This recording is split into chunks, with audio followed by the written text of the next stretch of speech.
GM, good morning. Welcome to the Milk Road Show, the daily crypto show that specializes in number go up technology. My name is John Gillen, host of Milk Road Macro, filling in today for Jay Hamilton. Today we're joined by the chart master himself, Julio Moreno. Julio is a longtime friend of the show and head of research at CryptoQuant.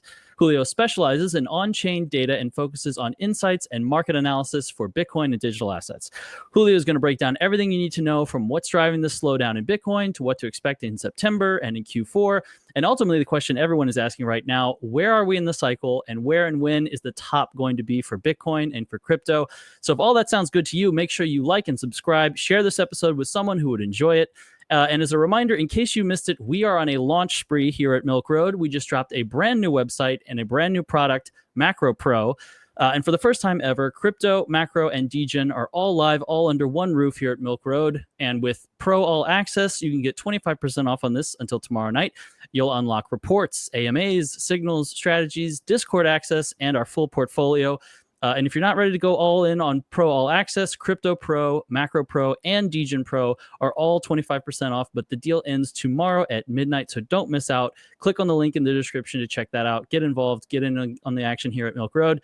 And as a reminder, today's episode is brought to you by our wonderful sponsors, Figure Markets, grow your cash like a bank, no lockups, just real returns, and KGeN, the verified distribution protocol, changing the growth game. Make sure you check out our sponsors and support them because they support us. And without further ado, welcome to Milk Road. Julio Moreno, how are you, sir? How are you doing? Hi, John. Thank you. Thank you for inviting me again. Yeah, we're really happy to have you back. Yep. Absolutely, yeah. I think I always learn a lot every time you're on the show, so I'm really excited to get into this. I thought a great place to start today would be with a question that everyone's been asking.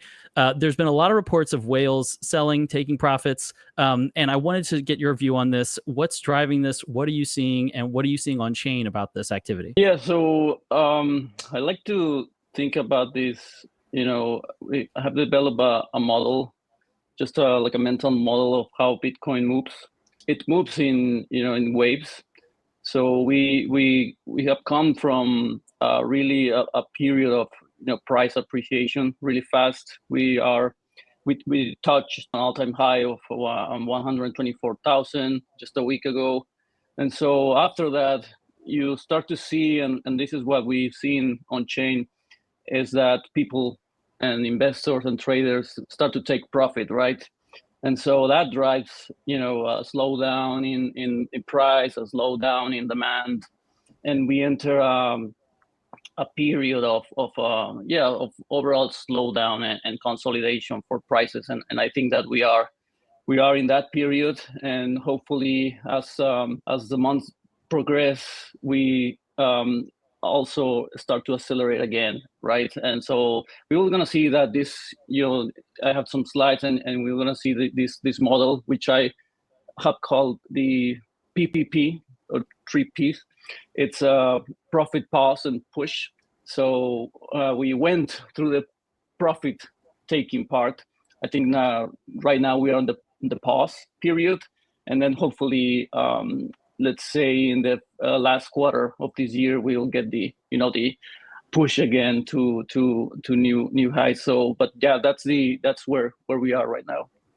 Gotcha. Yeah, and that was where I wanted to start, was with this profit, pause, and push model. I think it's really helpful for investors to think about the cycle in these terms and just have this framework. So step us through this. Let's start with the profit phase and go forward from there. I think that would be a good way to begin with this. You've said we've gone through some profit taking. What are you seeing as it relates to that? Yeah, so here we see in this charts, what we are tracking is, when Bitcoin moves. This is for Bitcoin. So when Bitcoin moves on chain, we know, when it moves, what was the last price at which it moved, right? And so we calculate if that new transfer is being made at a profit or a loss, right? Depending on the time and the price at which each Bitcoin moved.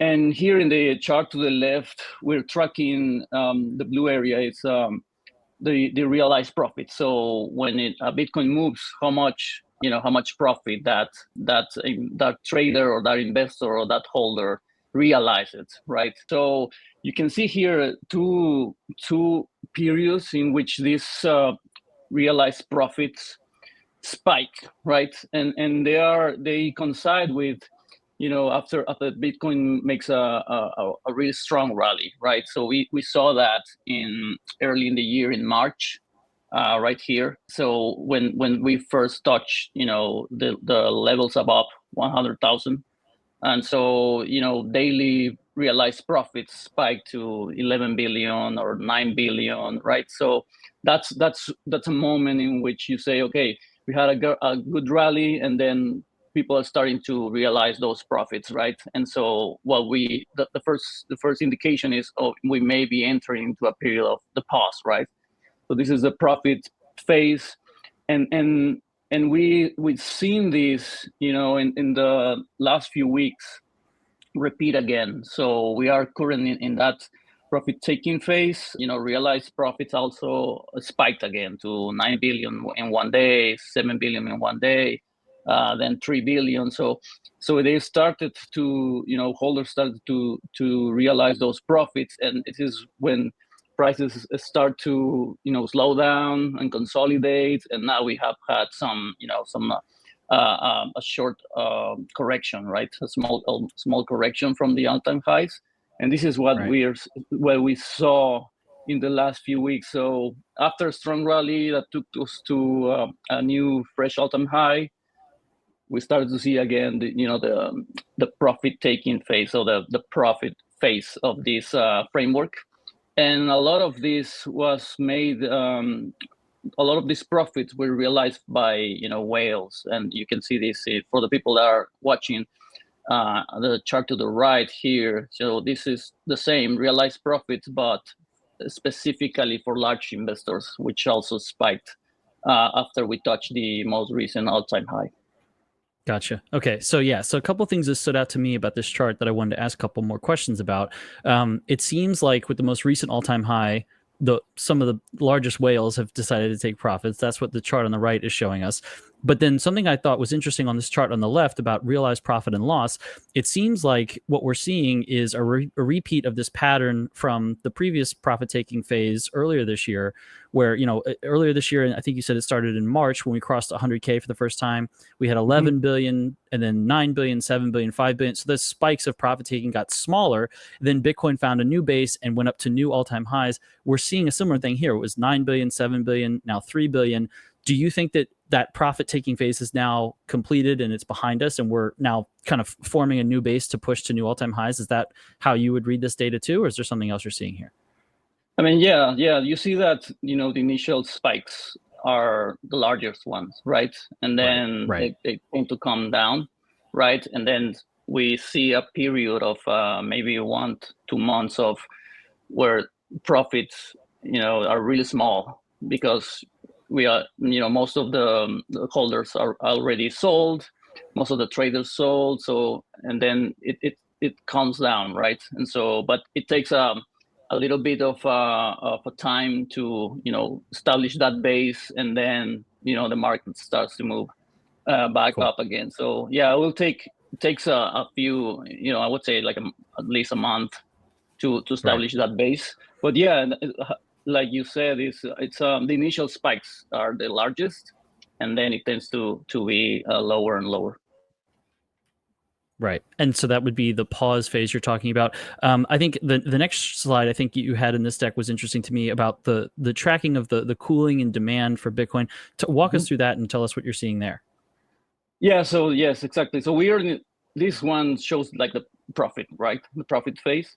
And then after that, because those profits coincide with, looking at this chart of the next chart of this is our estimate of how demand is growing for Bitcoin, the chart on the left, using on-chain data. So the spikes in profit coincide with the highest demand growth, right? When everyone is just buying Bitcoin, and then it starts to take profit, but demand is still growing fast. And then the pause phase is when demand slows down. It slows down significantly, and you can see, it's the same pattern that in the previous chart, right? The spike in demand. For example, here this was early in the year. Bitcoin demand was growing at almost 300,000 Bitcoin. This is accumulated in the last 30-day period, right? So Gotcha. Okay. this is the growth, and then starts to slow down, and this is like the pause phase, right? It slows down significantly, even contracts, and then you see this is the the reacceleration of demand that we are in this, that we went through in the last few weeks, right? 174,000 Bitcoins. And then we are starting to see that, the slowdown, right? And then I don't know if we're going to contract or not, but the slowdown is evident from 174K Bitcoin, the growth in demand. We are only at 42,000 right now. So that's, the pause phase in which, everyone bought, got some profits, then sold, and then it needs to stabilize for a little bit in order for the next wave to come. And if you see to the right, the chart to the right, this is the the reported holdings from ETFs and also from strategy.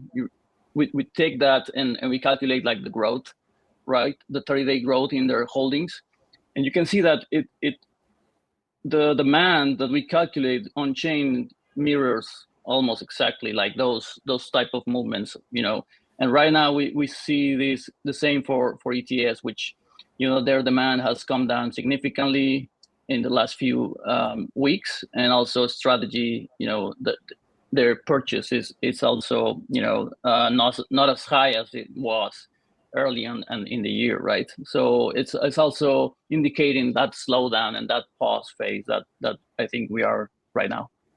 Right. Okay. I have some more questions about this, but I wanted you to keep moving forward here on the pause phase. You have more data on this you want to share? Yeah, the pause phase, I think this is some other way to see it, is to look at the Coinbase premium, the price premium, because typically when there's strong demand in the US, the price of Bitcoin on Coinbase is a little bit higher than on other exchanges, because that's indicating a strong US demand, right? So in this, from since April to just a few weeks ago, that premium was positive, well, mostly positive, so indicating strong demand in the US, and that coincide with the rally that we have had in the last few months. But now it has turned negative again.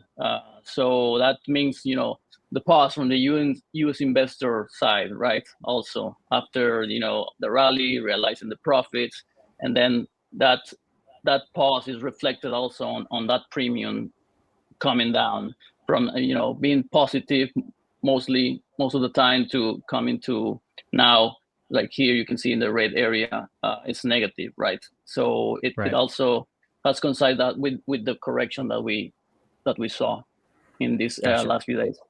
Yep. Okay. So it seems like you've got a pretty complete picture here of some on-chain data suggesting that we've gone through some profit taking. We're in a pause phase. How do we differentiate this between, like, hey, this is just a pause? Because we can get multiple cycles of these pause or profit pause and push cycles within a bull run.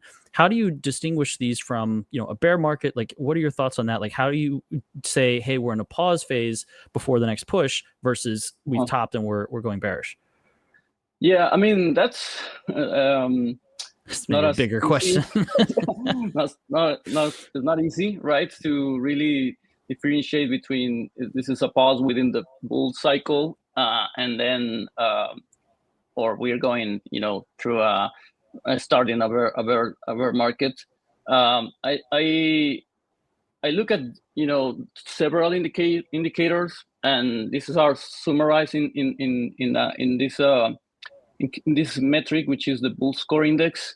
And so I look at all of them, and then if they are increasing or not. So that's what if they are increasing, then this index goes higher, from 0 to 100. 100 going 100 is bullish, right?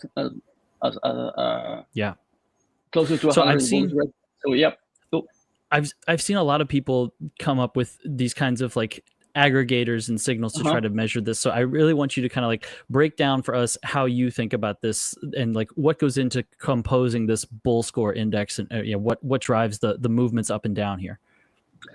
Yeah, so it's a combination of several on-chain indicators, valuation indicators, which tell you if the price is overvalued or undervalued, like the MBRV ratio, and also we have an indicator that it's called the P&L index, which also is tracking that, how high price is with respect to, the average purchase price for the holders. And so that tells you, okay, we are, overvalued or undervalued, right? It's tracking liquidity, for example, stable coin liquidity, the growth of that.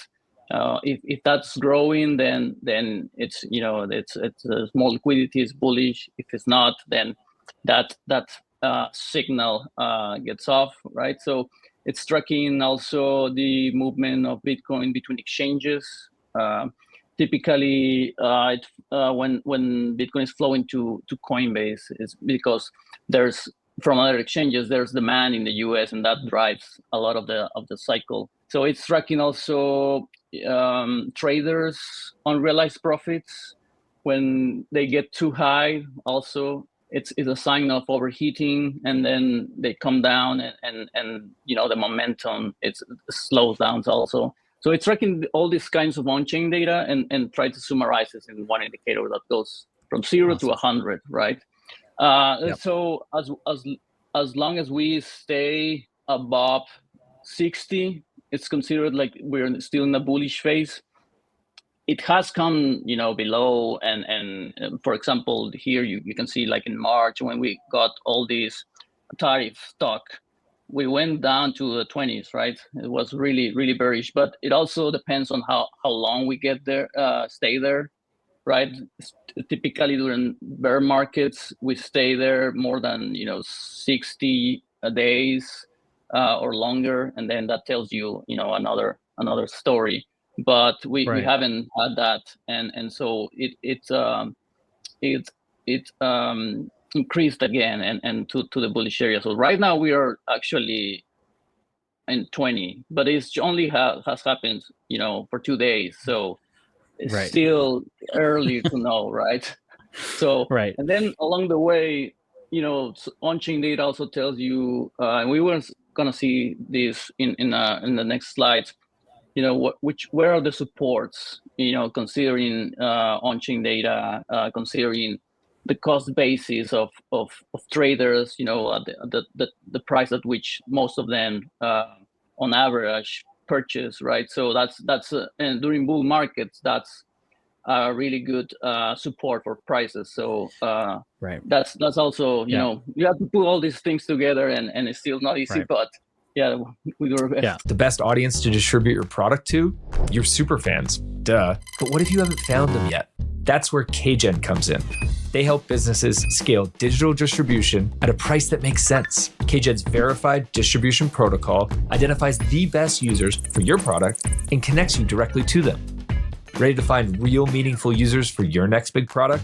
Join the KGeN network today at milkroad.com/KGeN, spelled KGEN. Why do people invest in real estate? Because it spits off cash flow. But I'm not here to manage rental properties. That's why I'm looking at Figure Markets. Their new democratized prime product backs your money with real cash flowing assets and returns up to 9% APY. It's the first real world asset borrow lend pool built for everyone, not just institutions. Ready to lend like a bank and get more than the 5% Aave is offering you? Download the Figure Markets app today and get 9% on your idle funds. Go to milkroad.com/Figure Markets. So I want to just kind of bring a few things to the forefront for the audience here about this. Number one, I want people to take away that Julio is making these decisions off of data metrics and what's actually happening on chain, not just vibes or sentiment, right? So that's an important distinction. That's something we emphasize a lot at Milk Road. That's one of the things I love about our Discord is we can share data and spot check one another, so we're not trading off of emotions, but we're having these decisions made in the market based off of data and what's actually going on.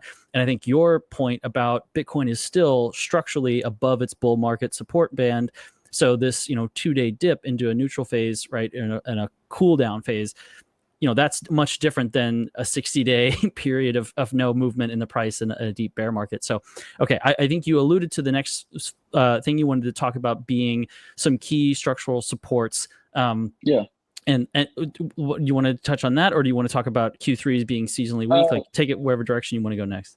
Yeah. So just to take still talk about the pause phase. Sure. This is some great insight that I like to look at. Typically, Q3 is seasonally it's not really good for the price, right? So we have there's telling you like there's a slowdown structurally just because of seasonal reasons, right? And we are in that. Yeah. Explain just a bit of why that is for Bitcoin. Like, why is Q3 seasonally weak for Bitcoin? It is for most assets. Right. It's the summer season. People go to holiday.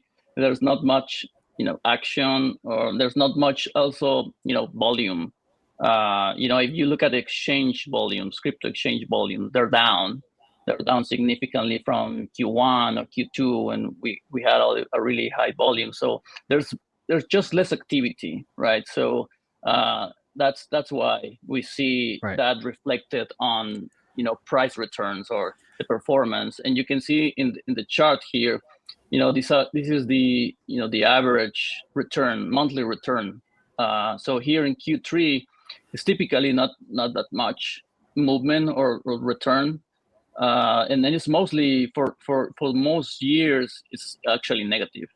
And so we are entering into September, which is also typically not good for price returns, right? So we still have that, from a seasonal perspective, we still have that month in which we shouldn't expect like a big rally, right? So that's why I think that this is also part of the pause phase in which we are and could extend to September. But if we look, past September and then typically Q4, and specifically when we are in a bull market, it's the best quarter for price performance in general for Bitcoin and in general for crypto assets. So that adds to the expectation also, like, okay, we were in a really strong rally, but we entered the profit taking phase. Now we are in the pause, and then we can shift to, or we may shift to the again to the acceleration phase, right? The push phase. So that's why I look at it. Also, the seasonality is important to have in mind. I worked at BlackRock for 6 years, and one of our chief traders there, Rick Reeder, used to say sometimes the best market opportunity is to just look where nobody else is paying attention. And that is kind of what happens in Q3. The volume drops, people are on vacation, they're not paying attention. It doesn't mean the opportunity is not there or the bull run is over. It just means, hey, nobody's paying attention right now. Okay, so is there anything else on the pause phase, or are we moving now into the push phase? I'd love to hear your thoughts on this, because this is what everyone is focused on right now. Exactly. So here are the, in this chart, we have the price bands, which are based on the average cost at which traders have purchased Bitcoin, on chain. We track this, it's the Bitcoin that tends to not move between 1 to 3 months. So that's like the trader cohort that we call it. And so we calculate these metrics for that specific cohort of Bitcoin. And so here we're seeing this line, the violet line here in the middle. It's the cost at which traders have acquired their Bitcoin, right? Short-term traders. And so this Sorry, just this acts really quick. yeah. How do you define short-term traders, just so I know?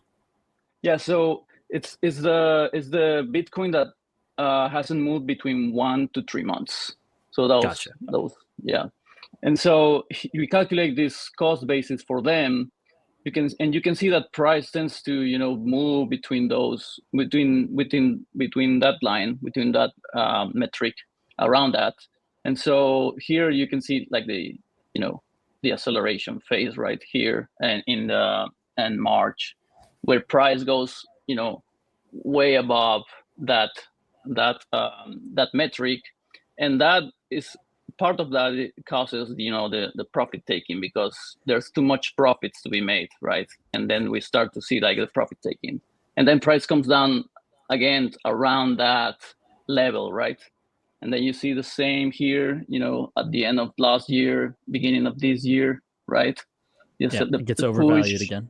Yeah, exactly. It gets overvalued. The push, the profit, the pause, and then again, right? So right now, Yes. the price is around that level. So that level is $111,000. So it will move around that. So the price went to 124, right? It was too much profits to be made, and then start to take profit, and it comes back down to that, and it can go lower than that. So here we're tracking like the unrealized profit margin for those traders, right?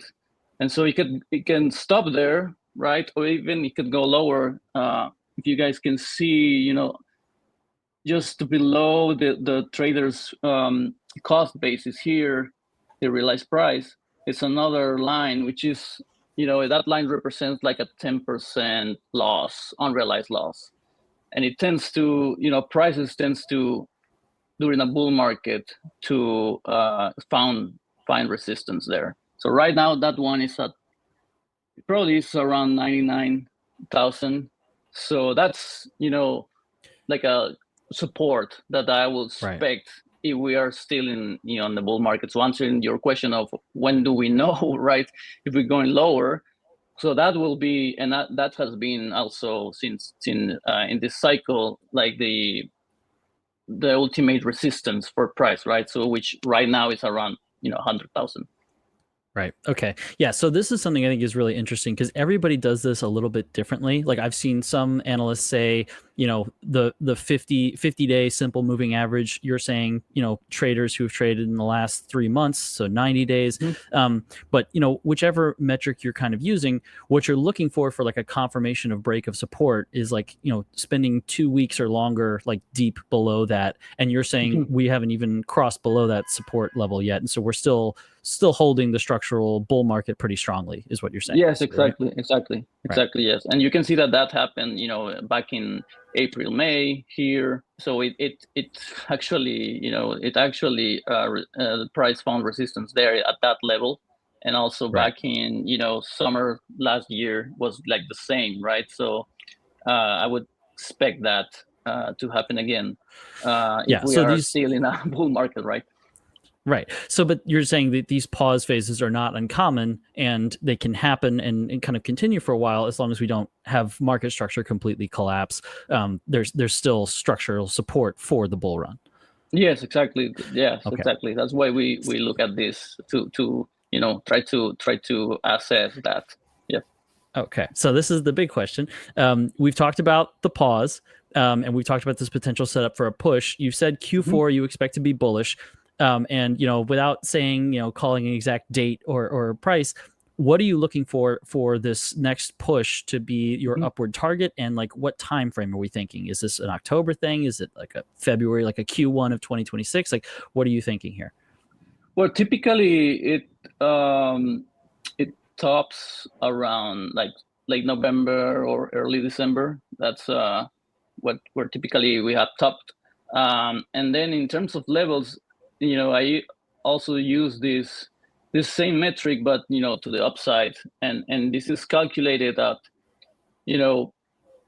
whenever these traders have an unrealized profit of 70%, something like that, around that level, they start to take profits. So if we are rallying, as long as we as long as we don't get to that 70% of unrealized profit, we can go, higher, right? So in this upper bands, that's what they're tracking. Like, where's that 70% unrealized profit? And so right now, that 70%, it's between 50, 70%. It's around 156,000 and 100, basically 90,000. So that will be, in this next, if we get to this next, push phase, that will be like the levels that I will be, targeting, right? So Gotcha. based on this unrealized profit margins for traders, and typically, as you can see in this chart, in March 2024, we actually just go, price went and touched that upper, the upper band, right? So here. Right. And then a little bit in December, November 2024, also it got to those upper bands. So you know that price tends to do this when we are in the the next push phase, right? It tends to go to that level at which profits are getting extreme, right? But that's the levels that we are seeing for Q4 in the next push phase. Awesome. Okay, so I want to have some time here to ask you some questions about Ethereum. Before we move on to that, I just want to kind of like tie this up for the audience so people kind of have understand your thoughts. So you're saying that we've gone through a profit taking phase in the bull run. We are in a pause phase, which you expect to continue in some form, let's say through September. But then October, November, you think that we're going to build this new base for a push, and traders could take the valuation of Bitcoin up to 150, 190K. And that's kind of like what you're expecting to see in Q4. Anything to add there or nuance on that? I mean, you said it actually better than me. That's really, that's okay. really, well, I like to, great summary there. I like to make sure that I understand. So thanks for the confirmation there. I'd like to move on to Ethereum now and just get your thoughts on this, because Ethereum has ripped from, I think it was like $1,400 bottom in April. It almost touched 5K just a week ago, but it's been bouncing a lot now that it's made these new highs. What are you seeing in this movement for Ethereum? Is this like a normal cycle rotation into ETH? Do you think this has legs? Like, what are you seeing there? What does the audience need to know about Ethereum right now? Yeah, so Ethereum, when it touched, the 1400 that you said, we have this metric. I didn't show it here. I don't think I showed it, but we always compare Ethereum to Bitcoin when we are analyzing Ethereum. It's always relative to Bitcoin, because that's the important part. When, who's going to outperform, right? Is Bitcoin going to perform next, or Ethereum? So the analysis for us is always relative for Ethereum relative to Bitcoin, right? So when Ethereum touched the 400, the 1400 that you said, it entered into an area which was extremely undervalued to Bitcoin, right? And we actually published this, I think it was in May when we published that Ethereum in April touched that area, like in late April. And then the first week of May, we published this, in which we say, you know what, Ethereum is extremely undervalued. And historically, when it gets there, then it starts to outperform Bitcoin. So, I mean, that's what has been happening. But you can see this in, why? Because investors, it was that rotation that you said. They started to get more exposure to Ethereum than to Bitcoin, and you can see this in this chart to the left. Is we're comparing here the ETF's holdings of Ethereum relative to Bitcoin, right? So this is the purple area here, and so if it's declining, it means that the holdings of the Bitcoin ETFs are growing faster than Ethereum ETFs holdings. So for most of the year, or since the Ethereum ETFs were launched, that was the case. So the investors in ETFs were favoring Bitcoin over Ethereum. But since May that we started to see this, an inflection point in that metric, and it was because now the holdings of the Ethereum ETFs were growing faster than Bitcoin, and this is what we have seen since that. So that it's a part of the outperformance of Ethereum. Just investors getting more exposure to Ethereum than to Bitcoin, right? Via the ETFs, and the same we see is the same in the futures market, in which we are comparing, the open interest of the two coins.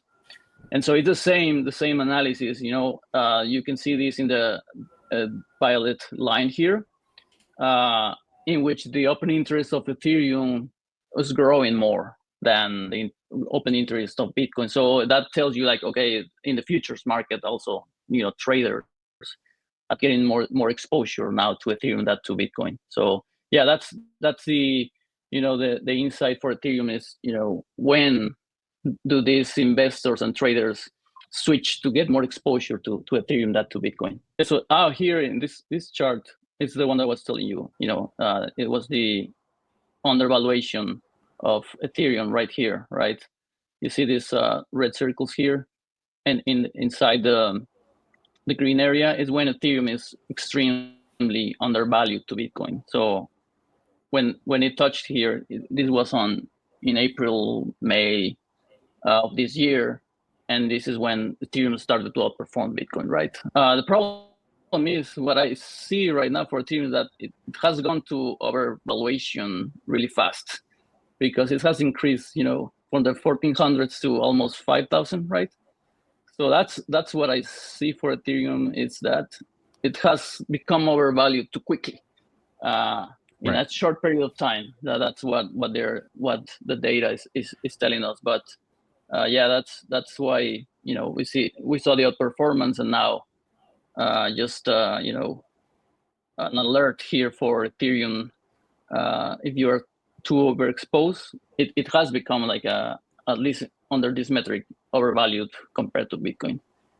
It doesn't mean that it cannot go higher, but it's a relative performance what we're tracking. Right. Well, so that's what I wanted to see, is like, I think that a lot of people have been debating this question about what is the proper valuation of Ethereum versus USD versus BTC. Is it overvalued right now? What is going into this metric in terms of making this judgment call of the overvaluation of Ethereum? Like, break down what's going into that. Mm-hmm. Like, I think the chart's pretty clear, but like, what data is driving this? Yeah, here we are comparing that. Remember in the previous chart, I told you that we calculate like the average purchase price for traders, right? Right. Well, here this metric comes from calculating the average purchase, but for the entire all holders. So we calculate this for Bitcoin and Ethereum. So it's the average purchase for all the holders, right? And so we make a ratio of this, and this is, you can see this in the chart, is the Ethereum Bitcoin MBRB ratio. So it's the ratio between these two average prices, right? And so we measure this against the relative price, right? Because there's also a relative price. So you have the relative cost and the relative price, right? And so if the relative price, for example, for Ethereum is too high compared to the relative cost, this is when this indicator comes to this red area, right? And tells you, Ethereum is overvalued, right? But when the relative price is too low compared to the relative cost, then it's when this metric tells you Ethereum is really undervalued against Bitcoin. So we're comparing that, the relative price, right, with the relative costs. So are you anticipating an increase in some profit taking and sell pressure for Ethereum in the short term? Is that kind of what the takeaway is from this? Yeah, so takeaway from this one is, the price of Ethereum is overvalued, could be, overvalued against Bitcoin after this really, really strong rally. And this next one is measuring basically the same idea is behind this chart, but this is comparing, again, the relative, but inflows to exchanges. So we measure how much of Ethereum is going to exchanges and how much of Bitcoin is going to exchanges, and then make this, this ratio also.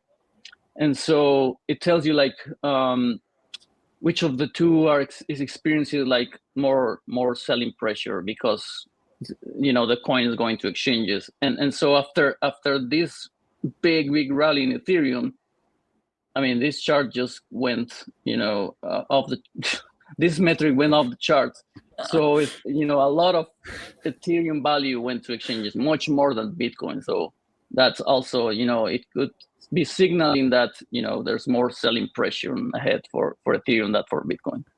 Yeah, sounds like some people want to take some profits. Exactly. Okay. Yeah. I think this is really helpful. I think something that's on a lot of people's minds right now is, and you can kind of just speak generally to this topic, but I do think this is a good place to stop. A lot of people have been wondering, are we going to get an alt season? Is this rally in Ethereum the signal that an alt season is coming? And a lot of people are also wondering, is this going to like keep going? Are we going to see Ethereum get to higher valuations, or is it going to cap out here?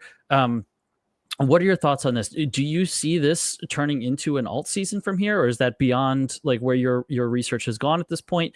And then the other thing I want to ask about is like this extended cycle theory, right? Like we've talked about the Bitcoin bull market. We've talked about how the bull run, the structure is still there. And a lot of people are saying, like, what you've said, like historically, the bull run ends in Q4 of the year after the halving. But there's a lot of things from the macro perspective. Like I host Milk Road Macro, and there's a lot of things from the macro perspective that looks like we're going to get an extension of this liquidity cycle into 2026. What are your thoughts on that? Do you think that there's a possibility that this just means like alt season's coming, it's just been delayed, and it's going to be a longer bull run? Or like, I don't know, just general thoughts on these things, because like a lot of investors are really wondering about this right now, alt season, and how long does this cycle go? Yeah, so I think that during this cycle, we have had several alt seasons, I would say, but they weren't like general, right? It was always in certain sectors, right? So we have had that, alt season, but they last a little, it's not like in previous cycles was like a general alt season, and then the last year of the cycle was just alt season, right? In this cycle is like more like a sectors. And then I would say that if you look at Ethereum, what has happened in the last few months, and you look at this type of metrics, then my conclusion would say, I mean, we already have like this alt season actually for Ethereum, right? Because it went from extremely undervalued to extremely overvalued in just a few months. So I would say that we saw that already for Ethereum. I'm not saying like it cannot go higher in dollar terms, but sure.